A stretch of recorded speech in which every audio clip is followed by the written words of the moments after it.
kinatatakot ng Malacanang? Sabihin na natin may 50 mil na pupunta doon sa rally. Anong kinatatakot nyo? Hawak nyo ang lahat ng kapangyarihan ng gobyerno. Bakit nyo katatakutan ang boses ng 50 mil na katao na yun nga po ang problema? Maliit nga po yung venue. So mga 50 mil ang kakaya dyan. Sinupil nyo pa. Mabuti sana kung Luneta Grandstand yan at darating po kami sa punto na milyon na po magmamarcha at pag nangyari po yun na milyon-milyon na magtipon, baka hindi na po mapigil ang pagmarcha sa Malacanang.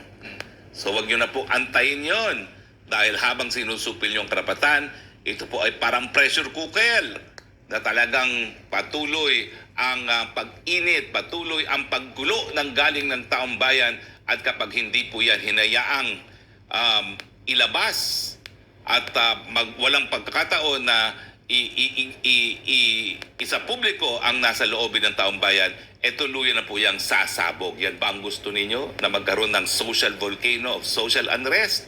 Wag naman po sana. So ang ating panawagan, ang Bill of Rights po ay narariyan na garantiya na hindi dapat sinusupil ang karapatan ng pantao. Kasama na po dyan ang malayang pananalita. Mga partners,